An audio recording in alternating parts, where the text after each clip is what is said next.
Hay dos cosas que siempre me apasionaron: las novelas de detectives y las historias de viajes en el tiempo. Quizás por eso me convertí en arqueólogo. Reconstruir el pasado muchas veces es como reconstruir la escena de un crimen. La más pequeña evidencia puede tener infinitas interpretaciones. Siempre que estoy en una excavación, trato de imaginar cómo era ese lugar hace muchísimos años, ponerme en la piel de una persona de esa época. Ese es mi trabajo, mi oficio. Y todo oficio tiene algo que lo hace especial. Cada hallazgo trae una pregunta que se puede contestar cientos de años después, y que puede ser el comienzo de una gran historia.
Estratigrafía.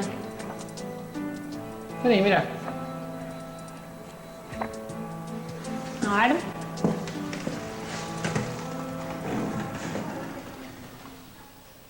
Mira, cuando un objeto de la vida cotidiana es descartado, se rompe o sufre simplemente el descarte, con el tiempo suele ser sepultado o se sumerge en el agua o es desplazado de su ubicación original. Y después, bueno, el viento, la lluvia, el pisoteo, la gente que le camina encima, las obras que se realizan lo van enterrando y se van formando, ¿ves?, una serie de capas, de estratos, uno encima del otro, que es una sucesión que puede ser leída o interpretada. O sea que debajo del suelo de la ciudad hay una serie de capas donde se puede hacer investigación arqueológica. Correcto, exactamente. La superposición de estratos es el concepto básico de la arqueología y por eso es habitual ver a los arqueólogos excavando en el suelo. Cuanto más profunda es la capa, más antiguos son los objetos que pueden llegar a encontrar. Bueno, vos sabés que hubo un famoso principio de Steno, que fue un naturalista en el siglo XVII, que llegó por primera vez a la siguiente conclusión que hoy nos podría parecer obvia. Cuanto más antiguo es un objeto, está enterrado a mayor profundidad. Cuando menor es la profundidad, es más nuevo. Esto no siempre es necesariamente así, pero es el principio básico de la arqueología. Por lo general es así, digamos. Vos sabés que justamente estaba pensando hoy el usar el oficio de arqueólogo para hablar de otros oficios. ¿Vamos a hacer arqueología de los oficios? Correcto, y para eso elegí un oficio muy especial. ¿No te parece que tengo mucha barba? En la actualidad el oficio de barbero está asociado con la estética, pero hace 400 años estaba íntimamente asociado con el cuidado de la salud. El barbero, también llamado sangrador, espadero o cirujano, era una especie de médico del pasado. Entre sus especialidades efectuaba sangrías, sacaba muelas, extraía forúnculos, ponía ventosas y si le quedaba tiempo también afeitaba. Del oficio de barbero no quedan muchos restos materiales, solo algunos recipientes y unos pocos instrumentos quirúrgicos muy rudimentarios, que debían causar más dolor que efectos curativos. ¿Qué tal? Bienvenido. Hola, ¿qué tal? ¿Tu nombre? Daniel, mucho gusto. Bienvenido, Daniel. Lo que sí queda es la historia de don Jerónimo de Miranda, quien, según las actas del 20 de mayo de 1589, era el único sangrador y flebótomo de la ciudad. Miranda ejercía su oficio en Buenos Aires solo de paso, ya que su objetivo era llegar a las minas de oro y de plata del Alto Perú. Como su trabajo era muy mal pago y el cabildo se negaba a asignarle ayuda económica, en 1607 su rastro se perdió y la ciudad se quedó sin su único barbero. Barbería, buenas tardes. Sí. Sí, señor. Sí, ese es el precio. Bueno, lo esperamos. Es fantástico pensar que en el siglo XVI había un solo barbero en Buenos Aires que no cobraba y que además la comunidad pedía a gritos que no se fuera porque él se quería ir probablemente a algún lugar donde tuviera más futuro. Pero bueno, pero no cobraba absolutamente nada el barbero. Por eso se quería ir y el misterio es que poco tiempo después la sociedad de Buenos Aires está pidiendo a gritos que venga un barbero a Buenos Aires porque no hay ninguno y el misterio está precisamente en que no sabemos qué pasó. Probablemente se fue a algún lado.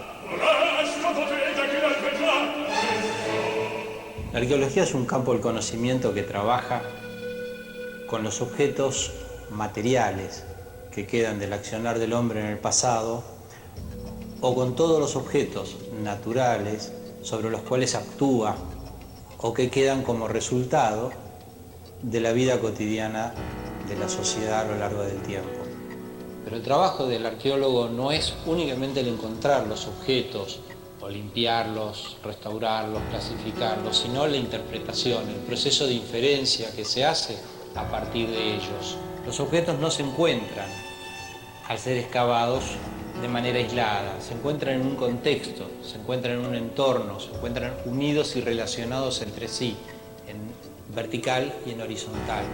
Ese interjuego de los objetos es el que nos permite dar explicaciones sobre las conductas del hombre en la historia.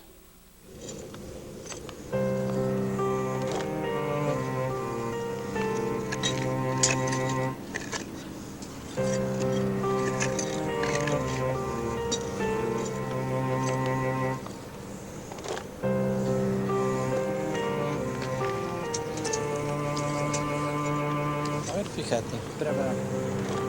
¿Ves acá? Es un pequeño objeto extraño.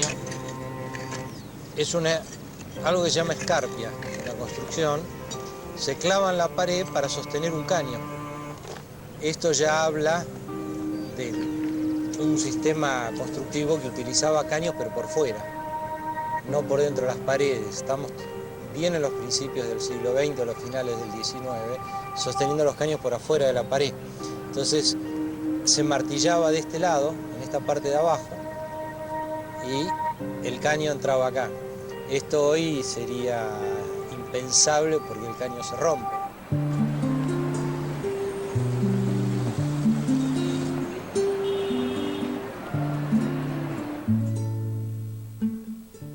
Desde hace años comparto la arqueología con la arquitectura. Y si hay algo que me entusiasma, es cuando esas dos pasiones se juntan en una misma investigación. El oficio de constructor no debe haber sido fácil en la antigua Buenos Aires. No había demasiados materiales ni herramientas, y el terreno presentaba muchas dificultades. Había que adaptarse a un entorno en el que el hierro y la madera eran considerados elementos exóticos, y en donde el barro y la paja eran los recursos más disponibles.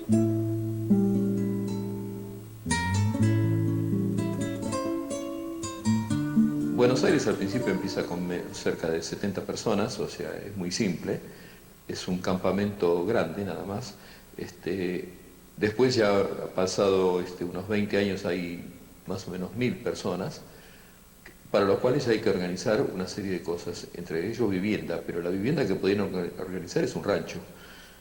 Un rancho como se hace en cualquier lugar del mundo, donde hay agua, barro y paja, que eran construcciones rectangulares o cuadradas, y se manejaban con palos. Tampoco había madera aquí. Cuando tuvieron que hacer en el siglo XVII construcciones de una cierta envergadura, tenían que traer las maderas desde el Paraguay.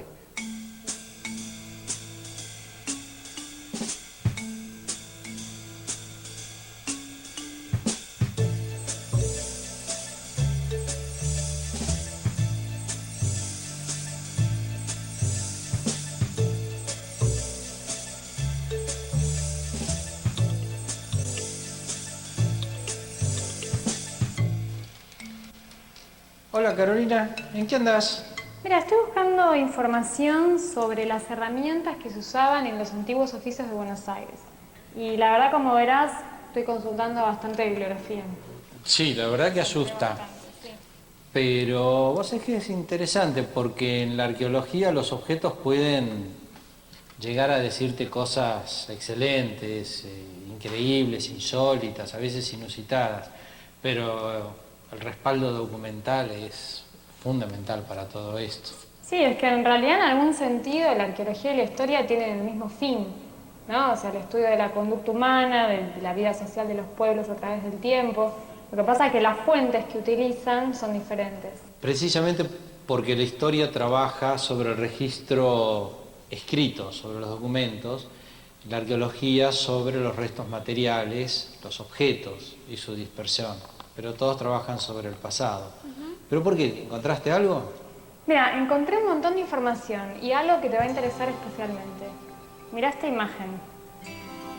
Te resulta familiar, ¿no? Sí, sí. Fíjate la pasión con que ese hombre está excavando la tierra. ¿Te suena? Sí.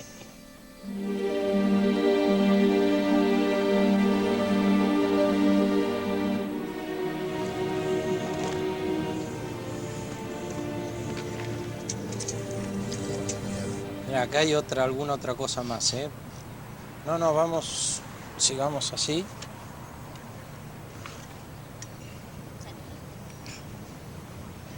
A ver qué es. Para mí es un clavo, siglo XIX, posiblemente inglés, cortado, se cortaban con unas máquinas que cortaban la planchuela. Y fíjate, es interesante porque la cabeza no es la original, sino es una cabeza que el herrero le volvió a soldar, es decir, un clavo que debe haber sido reusado.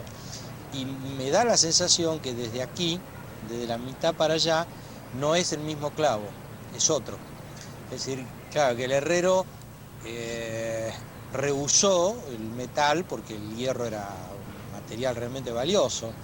Entonces necesitaba un clavo más largo y simplemente le soldó por calentado y golpeado toda esta parte hasta acá que no es original.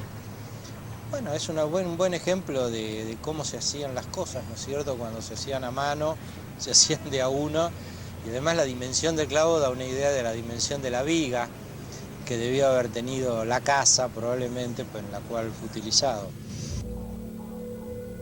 Hoy en día quizás no haya nada más común, nada más habitual que un clavo.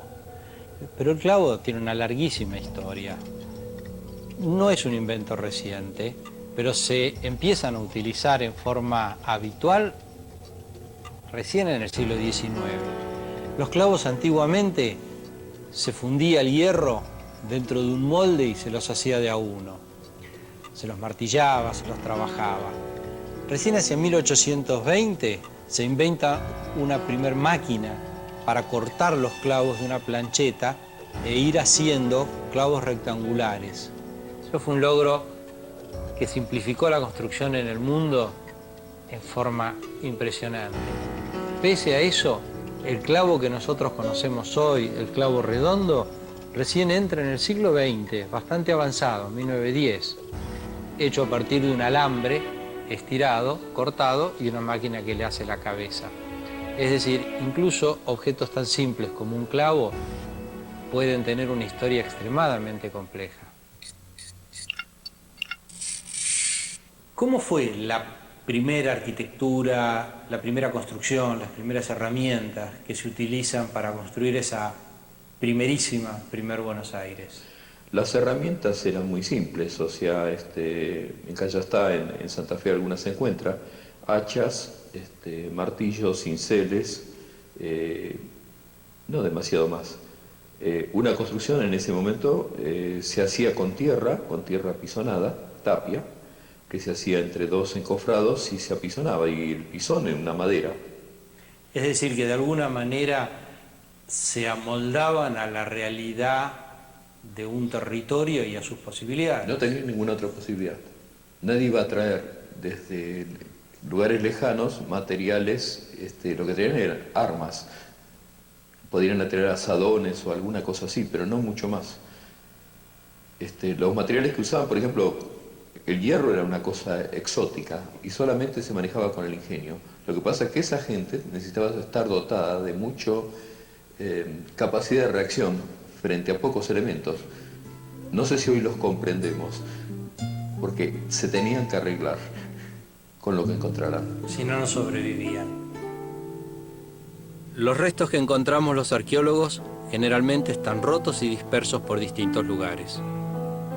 En este punto es fundamental el trabajo de las restauradoras. Ellas son las encargadas de armar el rompecabezas y así ayudarnos a reconstruir una historia fragmentada.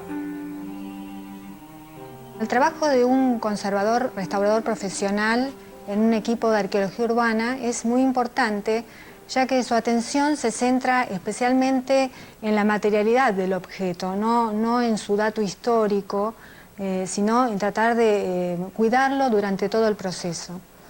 El restaurador trabaja tanto en el sitio, tratando de minimizar el impacto post-excavatorio que sufren los objetos cuando salen de la tierra, cuidándolos, ya que, por ejemplo, un objeto adentro de la tierra está con una humedad, falta de luz, falta de oxígeno, y luego cuando sale se produce un shock en el material, especialmente en los materiales más porosos, los materiales orgánicos.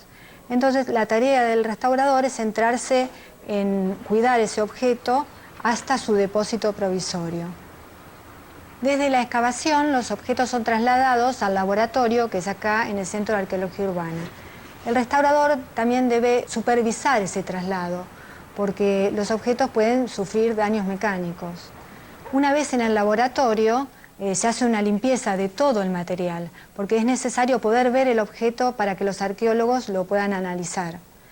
En el caso de la losa, por ejemplo, que está acá, bueno, se ha limpiado con agua corriente y luego se realiza la reconstrucción de la forma con un adhesivo. Los adhesivos que se usan en restauración tienen que ser reversibles, es decir, plausibles de ser retirados si se comete una equivocación o para futuras intervenciones de mejor calidad hay que tener en cuenta eso. En este caso se ha pegado una losa de origen inglés.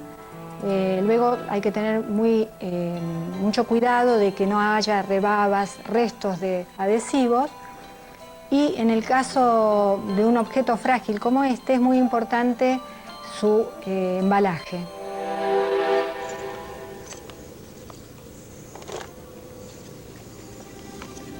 La arqueología urbana nos obliga a encarar los trabajos de manera interdisciplinaria.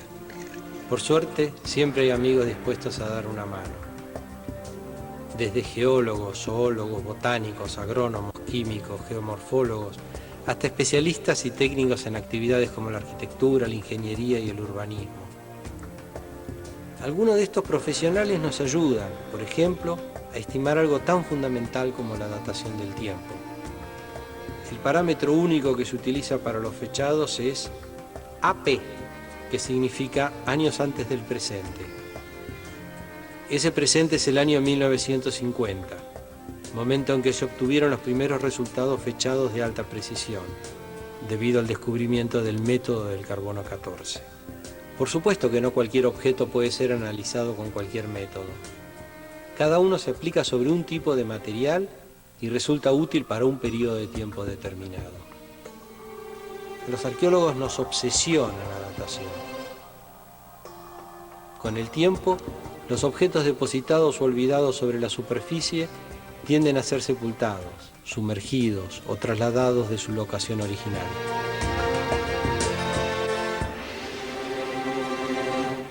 Los arqueólogos construimos interpretaciones a partir de un universo que reúne objetos y contextos. El paso del hombre, la actividad humana, todo ayudó a que objetos como este, una basinica encontrada en un pozo de basura en San Isidro, hayan sido destrozados y enterrados. Estos objetos van quedando estratificados, van quedando en niveles superpuestos, que son los que nos permiten, en primera instancia, reconstruir esa secuencia temporal en la cual ubicamos los objetos. Los objetos están en un contexto, están puestos en un lugar en el espacio, aunque sea bajo tierra, Hoy los encontramos, a veces con bastante trabajo, se restauran, se estudian, se analizan y se interpretan en función no solo del objeto, sino de la relación de este objeto con todos los demás, junto con los cuales se encontró en el estrato vertical en el cual pudimos ubicarlo.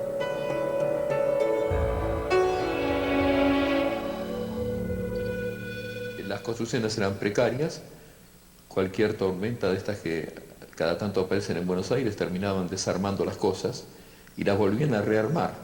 Tampoco se hacían demasiado problema, era la naturaleza del momento.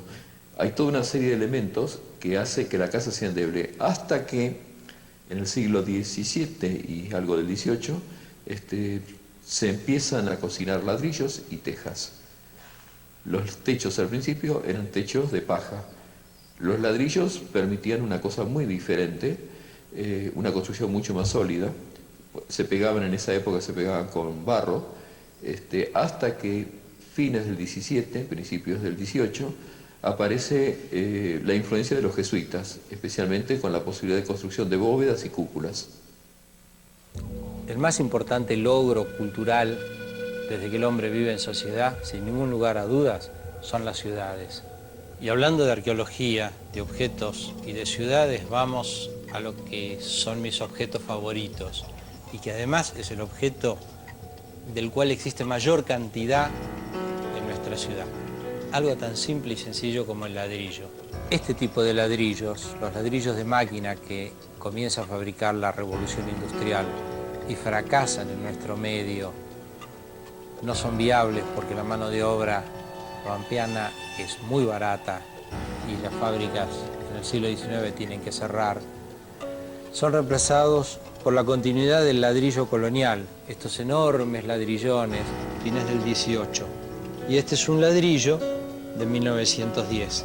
Ya se había reducido en el 50%. Un ladrillo hoy en día tiene este tamaño. Es decir, lo que no se pudo abaratar con la producción, se abarató con las dimensiones y con el costo del material. Esto simplifica el traslado, esto abarata los traslados y abarata también el trabajo que hace el albañil al trabajar con una sola mano y poder trabajar al doble de velocidad que si trabajara con dos manos. Y eso puede ser leído, puede ser interpretado. ¿Cómo se colocaron? ¿Quién los colocó? ¿Quién fabricó estos ladrillos? ¿Por qué son diferentes? ¿Por qué están puestos de manera distinta? Esto es lo que llamamos arqueología vertical, una arqueología del espacio construido que es similar, pero es distinta de esa arqueología de excavación del piso hacia abajo. En una ciudad donde todo está por hacerse, son imprescindibles desde un barbero hasta un sastre, un constructor, un carpintero y un herrero. En los primeros años, quienes ejercieron estos oficios fueron en su mayoría artesanos españoles, que al llegar a América intentaron organizarse del mismo modo que lo hacían en Europa, en gremios.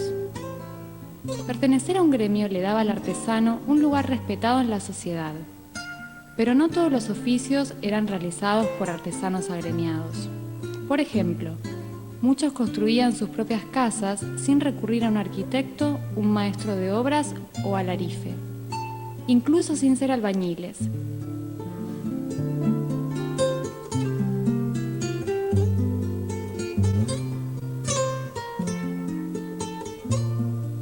Es decir, que podríamos encontrar como una relación entre el desarrollo económico, el modelo económico imperante, la tipología constructiva, las posibilidades y los oficios, ¿verdad? Ahí aparece una cosa muy importante, que es el inmigrante, que trae una cantidad de oficios iguales que los que tenían en Europa.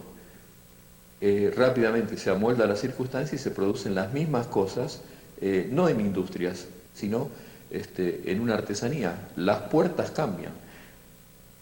Las formas de un interior, por ejemplo, ya en 1830, por ejemplo, empieza a aparecer el contramarco en las puertas y uno ya ve, algo que se había usado de fines del 18, el empapelado en las paredes y ve los cielos rasos de tela. O sea, había un cielo raso. Y en las casas principales, como la de Mariquita, por ejemplo, el cielo raso está pintado. También tenía un sistema de agua que fluía, o sea, que distribuía el agua a las tinas, como le llamaban, por el interior de la casa. Es decir, que ya para después, algunos años después de la Revolución de Mayo, tenemos un conjunto de profesiones o de actividades, el plomero, el ebanista que va a estar haciendo No demasiado plural, algunos. Algunos. Sí, sí, había avisos de decoradores. Sí. Decoradores, Sí, sí. Pintores. Pintores, sí, sí. Pero en clave europea, o sea, son inmigrantes, no son... Después, o sea, surgirán los aprendices de acá y después surgirán los artesanos especializados de acá. Lo que siguió es una mezcla, porque la gran masa de las construcciones no necesitaba de esos refinamientos, ni los podía pagar. O sea, hay como calidades de construcción en función de los recursos económicos. Los restos de cultura material pueden darnos muchos indicios sobre la sociedad del pasado. Para analizarlos y comprenderlos, existe un método específico de trabajo, la inferencia. La inferencia es el corazón de la actividad arqueológica. Mediante este proceso, logramos conectar los objetos con una información que no está contenida en ellos. ¿Cómo hacemos nuestros procesos de inferencia? ¿Cómo interpretamos estos objetos del pasado? Acá tenemos una colección muy linda de objetos relacionados con oficios. Los martillos. Una cosa muy simple. Y resulta interesante verlos porque cada uno de ellos cumple una función diferente. Un martillo de chapista, curvo, para poder trabajar en un auto. 100 años antes, alguien fabricaba barriles con un martillo de madera, con el cual no se puede hacer fuerza porque se rompe, con sus paredes con diferentes grados de inclinación. O un martillo de un picapedrero que posiblemente trabajaba en Olavarría en una cantera extrayendo mármol y piedra, que probablemente era tan modesto, era tan pobre que se le gastó el martillo y tuvo que conseguir un herrero para que le rehaga la parte de adelante y poder seguir trabajando. Incluso encontramos objetos que fueron usados como, este caso es un martillo totalmente artesanal, un herrero que necesitó un tipo de martillo con una forma muy especial que el mercado no le daba, no tenía dónde comprarlo. Entonces, con algunos fragmentos de hierro viejo, simplemente se lo hizo. ¿Cuál es la conclusión de todo esto?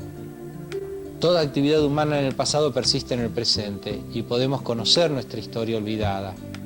Podemos conocer los sucesos más trascendentes a partir de lo que nos dicen los objetos.